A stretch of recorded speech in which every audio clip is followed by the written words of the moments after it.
Subscribe करें और bell दबाएं ताकि कोई खबर रह न जाए।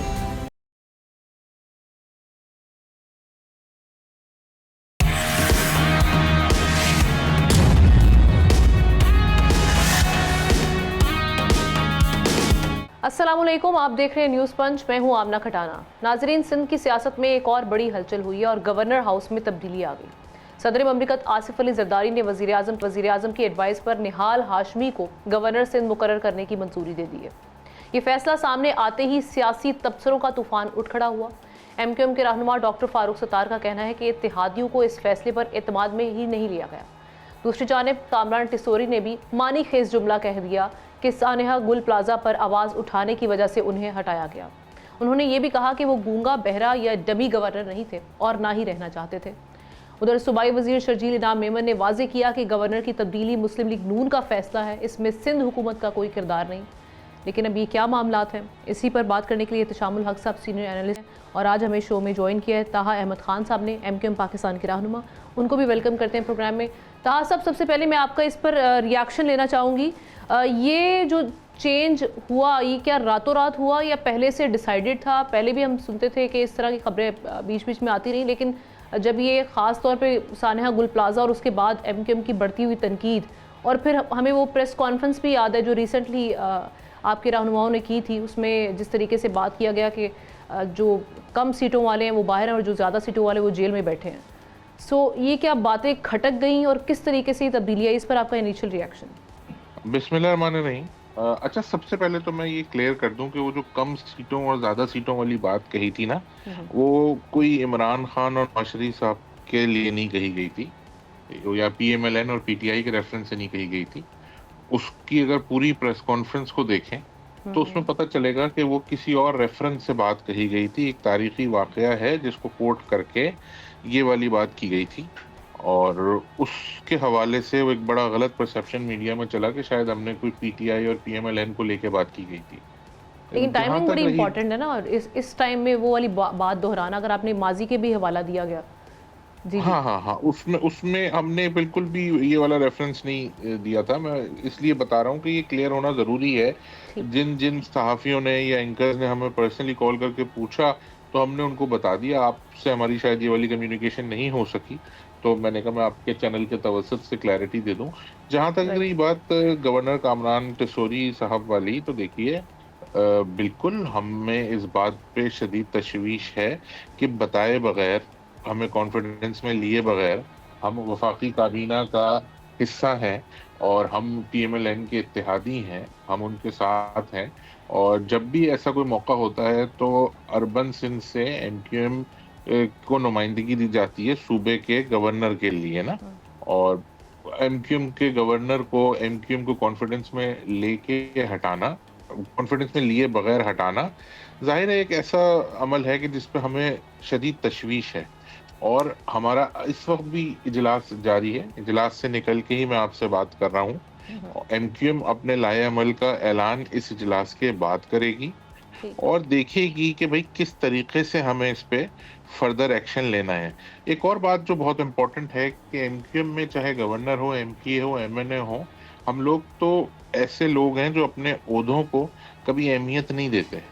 हम लोग जब किसी पोजीशन पे जाते हैं तो अपना इस्तीफा पहले साथ अपनी पार्टी को जमा अच्छा, करा वैसे के आपको जाते हैं। क्या लग रहा है, सिंध हुकूमत का भी इसमें किरदार है? क्योंकि एक अरसे तक उनकी भी वो इस ख्वाहिश का इजहार करते रहे। अभी शर्जील इनाम मेमन साहब कह रहे हैं कि ये सोली फैसला जो है वो मुस्लिम लीग नून की जानिब से किया गया। देखिए बिल्कुल हमें तो लगता है कि हम अगर किसी से जवाब तलब करेंगे या बात करेंगे या शिकवा करेंगे तो वो PMLN से करेंगे, ठीक। क्योंकि हम उनके इत्तेहादी हैं और उनकी सवाबदीद है सूबे में गवर्नर किसका हो। अब उसके पीछे के जो मुहर्रकात हैं वो PMLN जाने और उनकी सियासत जाने। अब देखना है कि उन्हें इत्तेहादियों को अपने साथ लेके चलना है या कोalition पार्टनर्स को अपने साथ लेके चलना है। राइट। इत्तेशाम जहां साहब। तक रही जी जी। जहां तक रही बात पाकिस्तान पीपल्स पार्टी की, तो देखिए बड़ा एविडेंट है कि गवर्नर ने ऐसा क्या कसूर किया था सिवाय गुल प्लाजा पे आवाज उठाने के, बिल्कुल ठीक। सिवाय पीपल्स पार्टी की करप्शन को बेनकाब करने के, और पीपल्स पार्टी मुतअद्दिद प्रेस कॉन्फ्रेंसेस में कह चुकी है कि हम ये मुतालबा कर रहे हैं। हमने तो नहीं कहा कि पीपल्स पार्टी ने किया है, लेकिन पीपल्स पार्टी के अपने जो 250-300 तर्जुमान हैं वो टीवी पे आके बार बार ये वाला मुतालबा करते रहे वफाकी हुकूमत से। तो हम अपने प्रॉपर लाहे अमल का ऐलान तो ज़ाहिर है मशावरत जारी है इस वक्त भी एमक्यूएम में, और एमक्यूएम करेगी। एमक्यूएम किसी पैनिक का शिकार नहीं है, एमक्यूएम किसी परेशानी का शिकार नहीं है। देखिए, एमक्यूएम का मकसद है लोगों की, अपने वोटर की, अपनी आवाम की खिदमत करना। वो गवर्नर बन के कर सकते हैं, एमपी एमएनए बन के कर सकते हैं, और आम इंसान की हैसियत से कर सकते हैं। और एक बहुत इंपॉर्टेंट बात है कि कल जो कामरान टेसोरी साहब की आखिरी स्पीच थी उसको भी अगर आप फॉलो करें और उसको भी देखें तो उसमें उन्होंने भी कहा कि कोई भी किसी ओहदे पे परमानेंटली नहीं रहता। अच्छी बात यह है कि जितने दिन भी रहे उसमें अपने लोगों की भरपूर नुमाइंदगी की। ठीक, एहतशाम साहब, आपको कोई सवाल है वो भी रख लीजिएगा और साथ इस पे ज़रा तजिया कीजिएगा। आपके पास खबर क्या है इस हवाले से? इस्लामाबाद में बेसिकली ऐसी क्या वजह बनी जिसकी वजह से इस तब्दीली का हम देख रहे हैं कि ये तब्दीली की गई है फौरी तौर पे? देखिए, बड़ी वजह तो आमना यही बनी है। मेरा ख्याल है ताब भाई जो है ना कसरत नफसी से काम ले रहे हैं। ये पावर शेयरिंग फार्मूला जो अनअनाउंस्ड है पीपल्स पार्टी और पीएमएल के दरमियान, उसका एक हिस्सा है। अब जिस तरीके से वॉर ऑफ वर्ड्स कह लें, जो कुछ भी कह लें, एक अरसे से पीपल्स पार्टी और एमक्यूएम के दरमियान हो रही है। एक दूसरे को इल्ज़ामात दिए जाते हैं कि कराची शहर का बेड़ा गर्क जो है ना आपने किया, वो कहते हैं आपने किया। वो कहते हैं एक ज़माने में आप इकट्ठे रहे हैं फिर भी ये सब कुछ हुआ। देखिए, अभी ये बात है ना कि दो सवाल सारे आमना तलाश कर रहे हैं कि जी ये एकदम से हुआ, कैसे हुआ। मान लिया ये कोई बड़ा सियासी ओहदा नहीं है, इंतज़ामी ओहदा नहीं है, लेकिन 12 लाख की न्यू सेंस वैली होती है गवर्नर की, और पार्टियां जो है ना वो डेफिनेटली प्राइड फील करती हैं कि जो हमारा गवर्नर है। माजी में आपने देखा पीपल्स पार्टी नून की 90 की दहाई में बड़ी लड़ाई जब होती थी तो ये गवर्नर के बड़े मसाइल रहते थे। आपको याद है एक दफ़ा गवर्नर थे पीपल्स पार्टी का अल्ताफ़ हुसैन पंजाब के, उन्होंने हुकूमत को जो हटाया गया था उन्होंने मानने से इनकार कर दिया। तो बहुत सारे हवालों से तो गवर्नर की इस बात तक तो होती है कि जो इख्तियारात सदर का होता है कोई चीज़ अप्रूव करने का, वो गवर्नर का भी होता है, वो अपनी जगह है। लेकिन यह है कि ये फौरी तौर पे क्यों हुआ। अभी मैं सुन रहा था इख्तियार वली साहब को और तारिक फजल चौधरी साहब, वो कहते जी हमने बाकायदा पीएमएल की लीडरशिप को आगाह कर दिया था। फिर उनसे स्पेसिफिकली पूछा क्या जी क्या वो आपने सिद्दीकी साहब को बताया था, किसको बताया था? वो कह रहे हैं इनको छोड़े ना, आप बता दिया था। बताया नहीं बताया ये तो मेरा ख्याल है तारा भाई ज़्यादा समझते हैं। देखिए, अब ये देखने वाली बात है कि इस स्टेज पे कि वो जिस तरीके से वो कामरान टेसोरी साहब काम कर रहे थे और कोई उनके सियासी इख्तलाफात किसी के साथ नहीं थे। देखिए, जिस तरीके से ये उनके मुखालफिन भी बात मानते हैं कि कराची के बिजनेस कम्युनिटी से मिल के उन्होंने बहुत सारे काम किए। इवन उन्होंने अपनी अहलिया के 2 प्लाट 14 करोड़ रुपए के बेच के भी इसमें इस्तेमाल किए, और पता नहीं 14 से 15 लाख पब्लिक इंटरेक्शन भी उनका खासा रहा है। राशन का इंतजाम, बच्चों के लिए लैपटॉप। वो कहा जाता है कि 1.5 मिलियन से ज़्यादा लोगों ने, 1.5 करोड़ से ज़्यादा लोगों ने वो गवर्नर हाउस का दौरा किया। तो 12 लाख जिसको कहते हैं लोगों के लिए गुड फीलिंग थी, लोग आते थे जाते थे। अभी हटाने का मकसद मेरी नज़र में हम ना, वो ये सवाल भी मेरा ख्याल ताब आय के लिए हो सकता है जी कि क्या वजह है कि कौन बंदा लगाना चाहिए था। अभी देखिए, वो बंदा जो सियासी तौर पर साइलान हो चुका था, निहाल हाशमी साहब, मुझे याद है आमना 2017 में, आपको भी याद होगा, बड़ी सख्त बातें इन्होंने की थी सुप्रीम कोर्ट के जजेस के बारे में, और यहाँ तक कहा था कि आपके लिए और आपके बच्चों के लिए, ख़ानदान के लिए ज़मीन को तंग कर देंगे।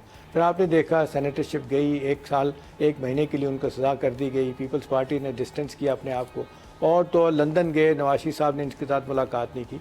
तो एक अरसे से वो आपने देखते कोई मुतहर्रक नहीं थे, कोई काम हम ऐसा नहीं कर रहे थे। लेकिन एकदम उनको लाने का मतलब क्या हो सकता है कि जी वो बहुत बोलते हैं, सख्त बातें करते हैं, क्या ये भी वार ऑफ वर्ड्स होगी? बातें करनी है, क्या करनी है? अच्छा, अब ताब भाई मेरा आपसे सवाल ये है, अभी एमक्यूएम की तो हुकूमत को ज़रूरत ही नहीं है। 27वीं 28वीं तरमीम होने के बाद एक सिंपल मेजॉरिटी उनके पास आ गई है। और ये आमना ने बड़ा अच्छा आपसे सवाल किया था कि जी क्या है कि ये वजह है जो उन्होंने कहा था कि जी जिनकी मेजॉरिटी है वो बाहर बैठे, जिनकी नहीं अंदर बैठे। तो चुटकी उन्होंने तो डेफिनेटली दी थी, हुकूमत की भी ली थी और पीपल्स पार्टी की भी ली थी। लेकिन फौरी तौर पे तो जो बात जानने वाली वो ये है कि जी इसके हटाने से अब क्या इख्तलाफात और बढ़ेंगे, रोज़ाना की बुनियाद पे फिर प्रेस कॉन्फ्रेंस होगी, या भी आप हुकूमत का, फेडरल गवर्नमेंट का एक जो आइनी हक़ है उसको तस्लीम करके खामोश हो जाएंगे कि भी ठीक है गवर्नर का बदला जाना ये उनका हक़ है, अब हुकूमत का, मरकज़ी हुकूमत का तो किया है, तो इसके बाद तो कोई बहस नहीं होनी चाहिए। आपका ख्याल है कि इस पर आप स्टैंड लेंगे? और भी जी देखिए, सबसे पहले तो वो बात की गई थी भुट्टो साहब और शेख मुजीबुर रहमान के रेफरेंस से, जिसको वो कोट किया गया ना इमरान खान और पीएमएलएन और पीटीआई वाले रेफरेंस से। वो पूरी प्रेस कॉन्फ्रेंस अगर उठा के देखें तो जिस रेफरेंस टू कॉन्टेक्स्ट के साथ वो बात हो रही थी, अभी हम किसी को सही गलत या डिफेंड करने वाली बात नहीं, लेकिन मैं बता रहा हूँ कि वो बात किस रेफरेंस से की गई थी। अच्छा, दूसरी बात ये कि देखिए, इसका फैसला तो जो हमारा इजलास इस वक्त जारी है, जिसके दौरान मैं आपसे बात कर रहा हूँ, उसमें किया जाएगा कि हम अपने अगले लाएअमल का ऐलान क्या करेंगे। अच्छा, एक और सवाल जो मेरे भाई ने किया कि हम तो नहीं कह रहे कि पीपल्स पार्टी वजह नहीं है या कौन वजह है, हम ये कह रहे हैं कि हमारा अगर किसी से शिकवा बनता है तो वो हमारा वजीर आजम से बनता है, क्योंकि हम उनके इत्तेहादी हैं, पीपल्स पार्टी के इत्तेहादी नहीं है। अगर उनके ऊपर किसी पॉलिटिकल पार्टी का प्रेशर है या जो भी वजूहात है तो हमें आगाह तो करते हैं। एंड आई रिमेंबर कि आप लोगों की जानिब से यहाँ तक आ गया था सानिया गुल नहीं तो आप नहीं भाई समझते कि वजूहात में तो आपको वजह समझ आनी चाहिए। जिस तरीके से हाफिज नईम रहमान साहब को पूरी नीम के साथ शहबाशी साहब मिले थे प्राइम मिनिस्टर हाउस में, मेरा ख्याल है बड़ा वाज़ेह मैसेज था कि शायद अब जमात इस्लामी जो है ना उनको आगे ला के कोई मामला चलाने। मुझे माजी याद आ गया था भाई, वो ज़ियाउल हक के ज़माने में आपको पता है, आप उस वक्त जमात इस्लामी बड़ी मजबूत हुआ करती थी। जमात इस्लामी को काउंटर करने के लिए, साइड लाइन करने के लिए कहा जाता है एमक्यूएम को खड़ा किया गया। अब ये तारीख अपने आप को दोहरा रही है, आज एमक्यूएम को हटाने के लिए फिर जमात इस्लामी को खड़ा किया जा रहा है। जिस तरीके से ऑफिशियली उनकी मुलाकात हुई है जी, मुझे ये लगता है कि देखें, जमात इस्लामी ने तो शायद पाकिस्तान की तारीख में कभी 8 सीटों से ज्यादा नहीं ली, correct me if I am wrong. दूसरा ये कि एमक्यूएम को हटाने के लिए तो 2018 में जो किया गया उससे ज्यादा क्या किया जाएगा, कि जिन पोलिंग स्टेशंस पे हमने अपने आप को खुद वोट दिया वहां से हमारे वोट 0 निकले। तो अगर किसी में कैपेसिटी होती तो लोग एमक्यूएम को भूल जाते, अपनी कारकर्दगी से कराची को अपना कर लेते, लेकिन जिन लोगों को दिया गया उनमें से तो कई लोगों का ताल्लुक कराची से था ही नहीं। और जिस लीडर जो ये क्लेम करते थे इमरान खान साहब के जी मैं कराची से वजीर आजम हूँ, उन्होंने कराची में एक रात भी ना गुजारी। तो एमक्यूएम तो अपने असल के पास लौटी है और एमक्यूएम एक रियलिटी है, एमक्यूएम एक फिनोमेना अच्छा था भाई, है। वक्त कम है। ये भी कहा जाता है कि एमक्यूएम को जब एस्टैब्लिशमेंट कोई इशारा करती है तो वो फैसले करते हैं कि हुकूमत को छोड़ना है, निकल जाना, शामिल होना है। आपको क्या लगता है कि कहीं और से भी इशारा हुआ है, एस्टैब्लिशमेंट की तरफ से भी हुआ है आपके गवर्नर को हटाने का, कि या सिर्फ पीपल्स पार्टी और नून की अंडरस्टैंडिंग से ये हुआ है? देखिए, जाहिर है ऐसी कोई चीज अगर होगी तो वो हमारे लेवल पे तो नहीं डिस्कस होती। और मुझे लगता है कि हमारी अफवाज हमारे मुल्क की सालमियत की जामिन है और हमें खुद से किसी ऐसे इशू में उनको ड्रैग करके नहीं लाना चाहिए कि उनकी इंटरफेरेंस होती है या वो कहीं इंटरफेयर करते हैं। ये तो वो पॉलिटिकल इन्वॉल्वमेंट उनकी कहीं होती है या वो पॉलिटिकली इन्वॉल्व होते हैं। आई डोंट थिंक सो कि इस तरह की पोजीशंस पे हमारी अफवाज कभी इन्वॉल्व होती होगी या उनकी कोई इसमें इशारा या कोई किनारा होता होगा। ये पॉलिटिकल फैसले ये होते रहते हैं। एमक्यूएम इस पे अपना पॉलिटिकल लाएअमल देगी, अपना पॉलिटिकल रद्द अमल देगी और हम इसको पॉलिटिकली डील करना चाहते हैं और हम इन ऐसी चीजों को पॉलिटिकली डील करना जानते हैं। इससे पहले 14 साल इर्शद उल इबाद रहे, वो भी हट गए, एमक्यूएम का गवर्नर दोबारा आ गया, 4 साल किया, दुनिया ने देखा कितना काम किया, कैसा काम किया। आज आप लोग भी बैठ के उनके कामों की तारीफ कर रहे हैं, तो शायद उनके किए हुए जो इनिशिएटिव्स और उनके किए हुए जो काम थे और एमक्यूएम की जो मकबूलियत थी वही उनके जाने की वजह बनी। तो कोई ऐसा मसला नहीं, एमक्यूएम तो अपने लोगों को सर्व करना जारी रखेगी। 2018 में हमारी सीटों को 4 कर दिया था, इस कराची और हैदराबाद, और इस 4 या 7 सीटें थी टोटल। कराची से 4 सीटें मिली थी। यानी कम बैक एमक्यूएम करती रहेगी आपका इस पे ये स्टांस। बहुत दोबारा अपने मैंडेट को रिवाइव किया। राइट, आपके वक्त का बहुत शुक्रिया। एक ब्रेक की जाने बढ़ते हैं, तो रहेंगे ब्रेक के बाद आएंगे तो बात करेंगे ईरान अमेरिका इजराइल जंग के हवाले से।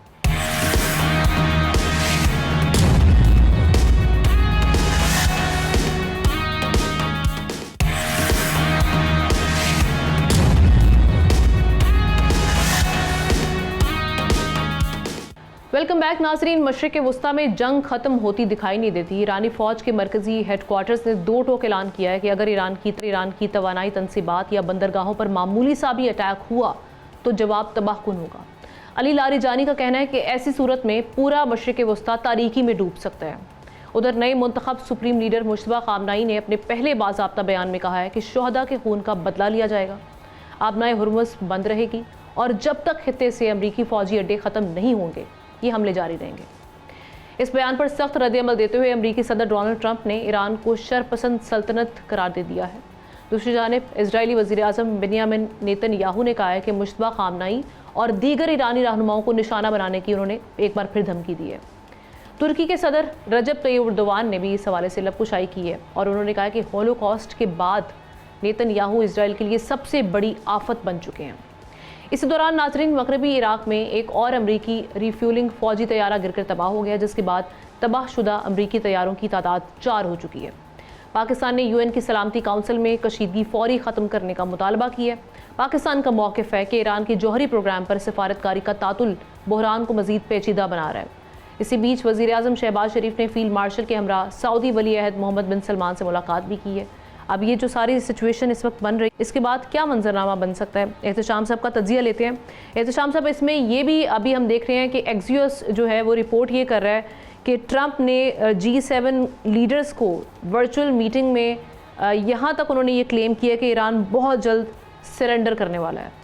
जो अभी हम कल खामनाई साहब, मुश्तबा खामनाई साहब का बयान देख रहे हैं और जिस तरीके से ईरान ने पोजीशन ली हुई है, आपको इस क्लेम में कोई वज़न दिखाई दे रहा है? देखिए, हमने G7 की जो वर्चुअल मीटिंग हुई है और उसके कॉन्सिक्वेंसेस में आप एक चीज़ तो जो बहुत अच्छी बात हुई है, बहुत अच्छा पहलू निकल सकता हो, तो ये है कि सारी दुनिया जो इस लड़ाई की वजह से परेशान है और महंगाई और पेट्रोल कहाँ से कहाँ चले जाना है, उसके बाद ही लगता है कि फ़ैसला किया गया कि जी फिर जिस तरह ओपेक ने और ये अपना इंटरनेशनल एनर्जी एजेंसी ने जिस तरीके से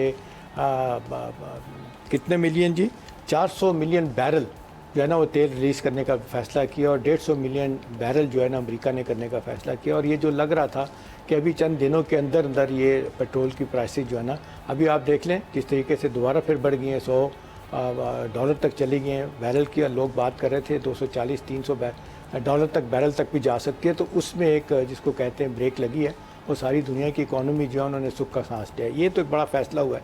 लेकिन ये तो दिखाने के लिए हम ना अब अपना G7 के ममालिक हों, यूरोपियन यूनियन के ममालिक हों, अभी आप देख लें जिस तरह मेलोनी साहिबा जो इटली की प्राइम मिनिस्टर हैं, उन्होंने जितनी ज़बरदस्त तरीके से बयान दिया है जंग के ख़िलाफ़, वो तो बड़ी दोस्त समझी जाती थी ट्रंप साहब की। वो भी एक मैसेज है उनके लिए। स्पेन के प्राइम मिनिस्टर पहले खुली तौर पर कह चुके हैं कि स्टारमर जो है उन्होंने भी अपने आप को डिस्टेंस किया हुआ है बरतानिया के प्राइम मिनिस्टर ने।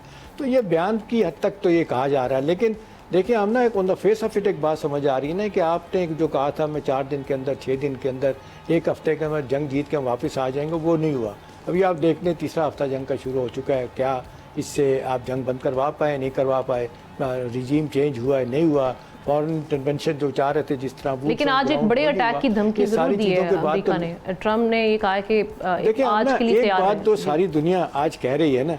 आज देखें 2 बड़ी खबरें मैं आपको बताऊं, एक तो न्यूयॉर्क टाइम की खबर है और एक जेरूसलम पोस्ट। वो एक है इजराइल का अखबार, लेकिन बहुत हवाले से मैं देखता हूँ इंडिपेंडेंट को रिपोर्टिंग होती है। उन्होंने एक बात की है कि जिस जंग को बंद कराने के लिए 4 मुल्क बड़ा सीरियसली ज़ोर लगा रहे हैं। उसमें उन्होंने पाकिस्तान का नाम लिया, तुर्की का लिया, ओमान का लिया, इजिप्ट का लिया, कि ये चाह रहे हैं कि जंग जो है ना किसी तरीके से बंद हो। दूसरी जो खबर है ना वो इनकी है अपना न्यूयॉर्क टाइम की। वो तो ये कह रही है कि जी अब ये ऑनस तो आ गया अमेरिका के ऊपर कि ये जो कहा जा रहा था कि जी इतनी तबाही के बाद ये रजीम ख़त्म हो जाएगी और नया लीडर उनकी मर्ज़ी का आएगा, वो तो नहीं आया। उनका command and control system decentralise कर दिया फ़ौज का, अदरवाइज तो उनका सिस्टम खड़ा हुआ है और हुकूमत तो आप तदबीर नहीं कर सके। लिहाजा इतनी तबाही के बावजूद भी वो कहते हैं कि अमेरिका जंग हारा है, ईरान जंग ये जीता है। तो ये प्रेसिडेंट ट्रंप को बहुत बुरा लगता है कि ये कहा जाता है कि हमने तबाही फेरी। भाई बात तो यह है कि आपकी एक्सेप्टेबिलिटी पैदा होती है, लोग आपकी बात को मानते हैं। आपका जिस तरीके से आपके अपने बाई पार्टीजन लीडरशिप जो कांग्रेस में बैठी हुई है रिपब्लिकन और डेमोक्रेट्स की, वो सारे आपके खिलाफ हो गए हैं। वो भी खुल के बातें कर रहे हैं कि इससे अमेरिका का बड़ा नुकसान हो रहा है, अमेरिका की बड़ी मुश्किलात पैदा हो रही हैं। अगली बात ये हमने जो अहम बात है वो मैं आपको खबर भी दे सकता हूँ कि जो फील्ड मार्शल साहब हमारे शहबाज साहब की जो मुलाकात हुई है MBS से, जो अब प्राइम मिनिस्टर भी हैं वहाँ के, और वहाँ पे जो बातें हुई हैं ना, वो उससे पहले बुध वाले दिन हमारे प्राइम मिनिस्टर साहब ने मसूद पेशकियान साहब से टेलीफोन पे बात की थी। और कुछ इतलात हमारी ये हैं कि उन्होंने बड़ा वाज़ेह तौर पे बताया था। पहले तो ये बताया कि जी आप बताएं, पाकिस्तान से ज़्यादा आपकी किसी ने सपोर्ट की है, आपके नए लीडरशिप आने पे हमने उसको वेलकम किया। इस तरह किसी और मुल्क ने आपको मुबारकबाद दी है, कोई भी आपके साथ खड़ा होने के लिए तैयार नहीं। हम खड़े हैं, हम साए भी हैं, फिर भी आपके मौक़िफ़ की तायद करते हैं। तो ये आप क्यों नहीं सोचते कि पाकिस्तान कितने डेलिकेट डिप्लोमेटिक रोप पे चल रहा है और आपकी सपोर्ट कर रहा है, इसको आप देखें। दूसरा, उन्होंने एक दफ़ा फिर बड़ा वाज़े तौर पे कहा कि देखें ये हमारी रेड लाइंस हैं सऊदी अरब, हमारा उनके साथ बाकायदा माहदा है। आपसे पहले भी बात हुई थी, आपने वादा भी किया, फिर आपने बयान भी दिया कि इन पर हमला नहीं किया जाएगा। ये आप देख लें, आप ख़ास तौर पे सऊदी अरब, वैसे तो हम चाहेंगे किसी पे हमला ना करें, टर्की का भी जिक्र किया ख़ास तौर पे, अज़रबैजान का भी और GCC मालिक का भी, लेकिन इनको कहा कि सिंगल आउट का आपको करना पड़ेगा इनको सऊदी अरब को। और ये बातें प्राइम मिनिस्टर साहब ने और फील्ड मार्शल साहब ने देखे, बड़ा सिंबॉलिक है, वो फौजी वर्दी में बैठे हैं, उनको एक मैसेज सारी दुनिया को भी जाता है कि ही मीन बिजनेस। वो उन्होंने जिस तरीके से MBS से बातें की कि जी हम ये कोशिश कर रहे हैं कि ये लड़ाई ना हो, क्योंकि इसका आपको भी बड़ा शदीद नुकसान हो रहा है। अभी सिर्फ UAE के बारे में खबर आई है आमना कि उनका रोज़ाना का टूरिज्म में $600 मिलियन का नुकसान हो रहा है। तो मैं हिसाब लगा रहा था जितने दिन हो चुके हैं $7 लेकिन बिलियन कल का, तो जिन्होंने जब हम देख रहे हैं, तो कहते बड़े बड़े लोग वहाँ से जा रहे हैं। जी, जो एहतशाम साहब, ये जो एक्सप्लिसिटली उन्होंने ये चीज़ बता दी है कि भाई अब आपको यहाँ से अमरीकी बेसिस हटानी पड़ेंगी वरना अटैक जारी रहेंगे, आपने समझते हैं कि ये फेयर उनकी जानिब से मुतालबा किया गया, अमरीकी गंद को यहाँ मिडल ईस्ट से और ये जो गल्फ कंट्रीज़ हैं यहाँ से साफ़ किया जाए? देखिए, जब हम ना दो मुल्क लड़ाई कर रहे होते हैं तो फिर जब सुलह सफाई की बात आती है ना, तो फिर इसमें डिमांड दोनों तरफ से बहुत ज़्यादा की जाती है। अब तीनों चारें डिमांड जो उनकी हैं, 3 बड़ी डिमांड है, आपको भी बताया कि मीट हो सकती नहीं हो सकती, लेकिन कहा जाता है कि बहुत ज़्यादा कुछ मांगेंगे तो कुछ आपको रिलीफ मिलेगा। अब इस हवाले से कहा जा रहा है, तलात यही है कि जी नोक पलक संवारी जा रही है मुख्तलिफ कैपिटल में, क्योंकि पुतिन साहब भी बड़े इस लिहाज से वाइब्रेंट तरीके से काम कर रहे हैं, प्रेसिडेंट शी भी कर रहे हैं और मालिक भी कर रहे हैं, क्योंकि सबको लग रहा है कि जंग अल्टीमेटली तबाही होगी और इससे नुकसानात जो होने हैं वो दुनिया की इकॉनमी एकदम से 50 साल पीछे जाएगी। तो बेहतर यह है कि उस वक्त से पहले सोच लिया जाए। लेकिन प्रेसिडेंट ट्रंप फंस गए हैं और नेतन्याहू की आज की आप देख लें, बड़े दिनों के बाद बोले हैं, प्रेस कॉन्फ्रेंस की हो तो उन्होंने शिया सुन्नी सब के खिलाफ बात की कि ये पूरी दुनिया के लिए खतरा है मुसलमान। वो तो इंसाइट कर रहा है अपने यूरोपियन यूनियन को भी और बाकी मालिक को भी और मुसलमानों को। मैं तो फिर ये गल्फ कंट्रीज को समझना चाहिए ना कि अमेरिका एक इजराइल किस हद तक सोच रहा है और वो किस एक्सटेंट तक जाना चाह रहा है, अमेरिका उसका साथ दे रहा है, तो फिर आप ये बेसिस और ये वाले मामला इसमें तो यकजहती होनी चाहिए।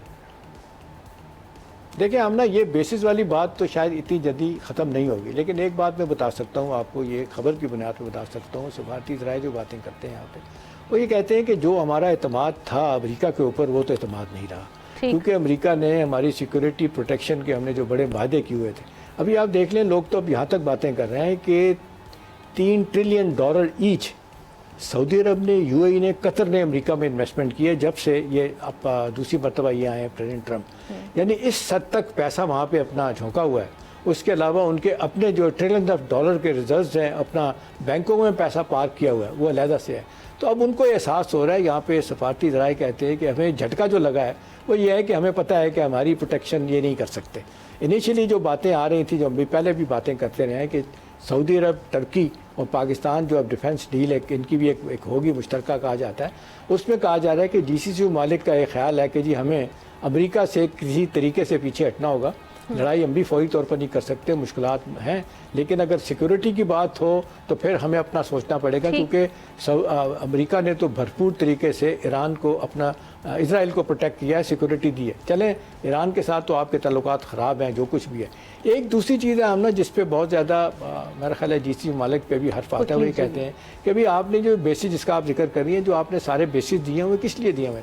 आप ये क्या आप इसलिए दिए थे कि कोई इजराइल आप पे हमला करेगा तो अमेरिका आपका साथ देगा? वो कहते हैं नहीं, ये सारा कुछ आपने किया था किस ईरान को सामने रखते हुए। ईरान ही आपको एक बड़ा थ्रेट लगता था। और एक ज़माने में तो लोग बड़ा वाज़े तौर पे कहते थे कि सारे GCC मालिक कहते हैं कि भी ठीक है, अगर तबाही होती है इजराइल का तो ईरान की भले हो, हमें कोई फ़र्क नहीं पड़ता। लेकिन आज रियल थ्रेट जो है इजराइल वो खुलकर सामने आ चुका है अपने, और अमेरिका की जो उस पे हम देख रहे हैं। और आखिरी बात हमने ये कि इस वक्त आखिरी बात यह है कि अब जब हमारे फील्ड मार्शल साहब शहबाज शरीफ वापस आएंगे, उसके बाद जो इतलात हैं कि किसी हद तक जो है ना वो ये एक मैसेज बड़ा क्लियरली अपने MBS को मिला है और उनको भी ये समझ आ गई कि पाकिस्तान की मजबूरियां क्या हैं, कि पाकिस्तान अपने हमसाये को भी नहीं छोड़ सकता। उन्हें पता है कि अभी सुन्नी आबादी शियाबादी वहाँ पे भी है, यहाँ पे भी है, खुदा ना खास्ता कोई अनरेस्ट होता है। आज ही देख लें, मैं आपको बताऊँ अल-कुद्स से डे बनाया जा रहा है। आप यकीन करें आप ना, मैं कितनी मुश्किल से मैं पिंडी के कोने में रहता हूँ GHQ के पास, वहाँ से मैं इतने जगह सारा इस्लामाबाद बंद किया हुआ है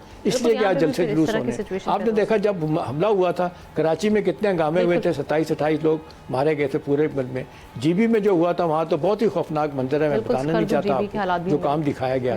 तो ये बात सऊदी अरब को भी बताई जा रही है कि ये आपके जेहन में रहनी चाहिए कि ये करने के बाद पाकिस्तान की भी मुश्किलात है। पाकिस्तान बैलेंस कर रहा है, पाकिस्तान प्रिवेल करने की कोशिश कर रहा है, समझाने की कोशिश कर रहा है, लेकिन दूसरी तरफ आमना जिस तरह का दबाव ईरान के ऊपर है, उनके पास तो वही है कि भाई हम तो डूबे हैं सनम, तुमको ले भी डूबेंगे। तो वो भी अपनी जगह उनकी बातें सही हैं, वो भी जो कर रहे हैं उन्होंने अपनी मॉरल अथॉरिटी तो बिल्कुल ऐसी। अब देखते हैं कि आगे जाके किस जानिब ये ऊंट बेहतर। एहतशाम साहब आपका शुक्रिया अदा करते हैं, एक ब्रेक के जाने बढ़ते हैं, ब्रेक के बाद वापस आएंगे।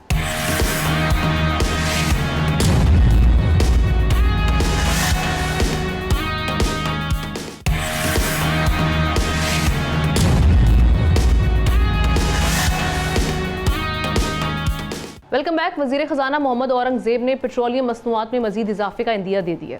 सेनेट कायमा कमेटी बराए ख़जाना के इजलास में उन्होंने कहा कि आने वाले दिनों में पेट्रोलियम मसनूआत की कीमतों में इजाफा होगा। जबकि वज़ीर पेट्रोलियम का कहना था कि सऊदी अरब की जानिब से क्रूड ऑयल पाकिस्तान को रियायती कीमत पर दिया जा रहा है। 1 मार्च को डीजल का रेट $88 फ़ी बैरल और 6 मार्च को अगर हम बात करें तो $149 पर पहुँचा। जो कार्गो $7 लाख में मिलता था वो अब $70 लाख का मिलता है। जबकि LPG ईरान से आती है और पहले से ज़्यादा आ रही है। अली परवेज़ मलिक के बकौल अगर हुकूमत पेट्रोलियम मसनूआत की कीमतें ना बढ़ाती तो बड़ा गर्दिशी कर्ज बनता और ऑयल डिपो पर हमले शुरू हो जाते। पेट्रोल की राशनिंग करने से बहुत नुकसान का खदशा है। आप देख रहे हैं कि एक तो 55 रुपये खत्ते में सबसे ज़्यादा कीमत बढ़ा दी गई, कई ममालिक ने तो कीमत बढ़ाई नहीं, और उसके बावजूद फिर ये वो वाला ऑयल था जो पहले से मौजूद था, बड़ी तनकीद का सामना रहा। और हुकूमत अब भी पेट्रोल बढ़ाने का सोच रही है। बीच में पेट्रोल प्राइसेस दुनिया भर में हम देख रहे थे कि डिक्लाइन उनमें आया, उसके बाद भी सोचा नहीं गया। चौधरी अकमल साहब इकोनॉमी एक्सपर्ट हमें ज्वाइन कर चुके हैं। चौधरी साहब, ये शिकवा तो बिल्कुल दुरुस्त था, ये तो पुराना ऑयल मौजूद था पुरानी प्राइस पर, आपने उसकी कीमत बढ़ा दी, फिर उसके बाद जब कमी आई वो कीमत कम नहीं की गई, अब फिर कह रहे हैं कि हम कीमत बढ़ाने जा रहे हैं, जबकि सदर ट्रंप ये कह रहे हैं कि ऑयल प्राइसेस जो हैं अब वो गिरने वाली हैं बहुत जल्द। ये बेसिकली क्या हुकूमत क्या सोच के ये फैसले कर रही है और क्या वजह आप समझते हैं? देखिए, हुकूमत के जहाँ तक सोचने की बात है, मैं अगर हुकूमत का पॉइंट ऑफ व्यू जो मेरे ख्याल में है वो ये है कि एक सप्लाई और डिमांड का मैकेनिज्म है, उसको भी हुकूमत ने कंट्रोल में रखना है। दूसरा जो है वो बैलेंस ऑफ पेमेंट। पाकिस्तान का इस वक्त सबसे जो बड़ा मसला है वो बैलेंस ऑफ पेमेंट का है। करंट अकाउंट पाकिस्तान का कोई इतनी ज़्यादा उसमें मार्जिन अवेलेबल नहीं है। अगर पाकिस्तान अपनी कीमतें वही रखता है तो हमें ज़्यादा महंगा परचेज करते हैं अगर हम, तो उसके लिए हमें ज़्यादा ज़र मुबादला देना पड़ेगा, जो कि इस वक्त पाकिस्तान के पास नहीं है। तो एक तो डिमांड को कम करने के लिए जो है वो हुकूमत ने ये स्ट्रेटजी अपनाई कि कीमतों को एकदम 50 तक जो है वो बढ़ा दिया।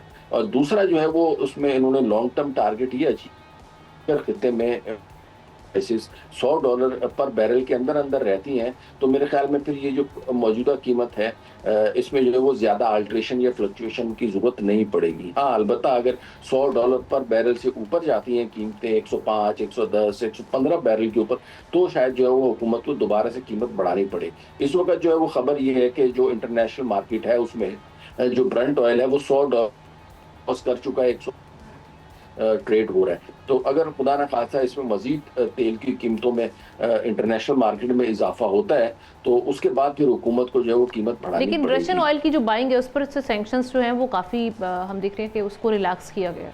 उसके बाद क्या पाकिस्तान उस जानिब नहीं जा सकता? ये ऑप्शन में क्या रुकावटें आप देख रहे हैं?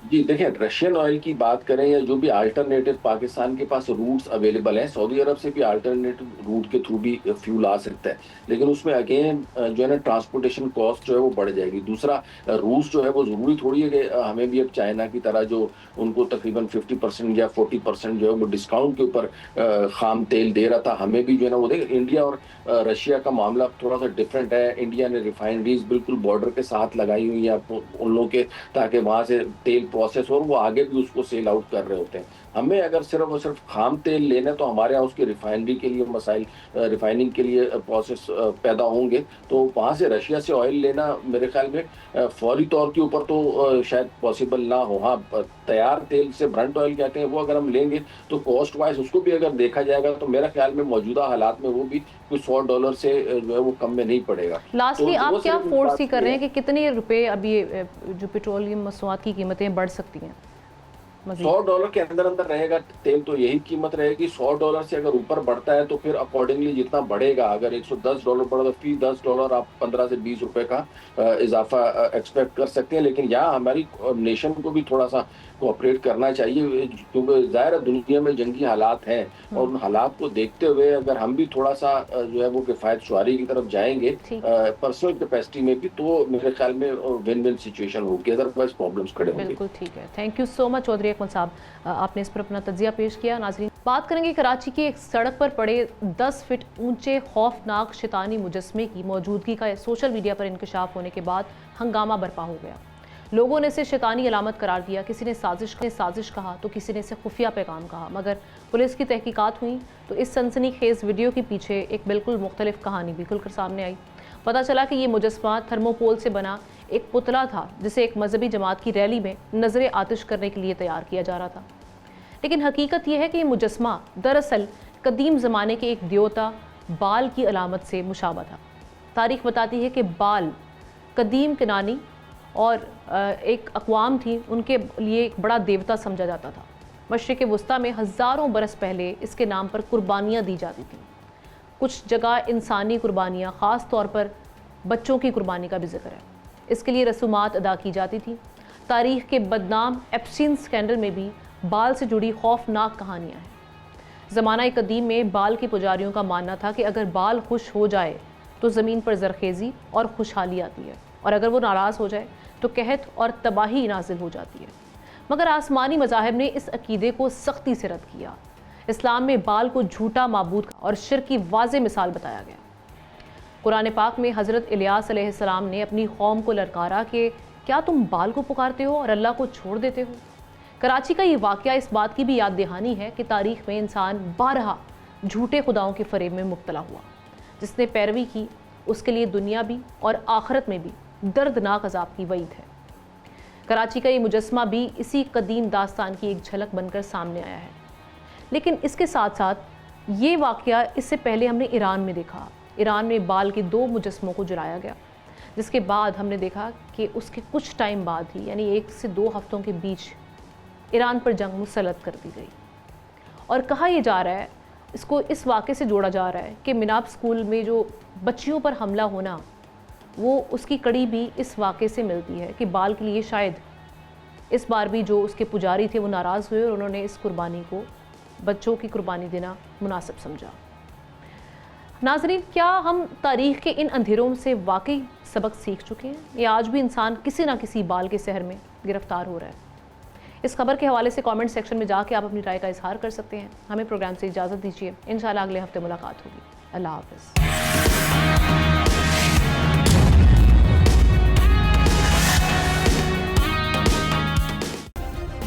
सब्सक्राइब करें और बेल दबाएं ताकि कोई खबर रह न जाए।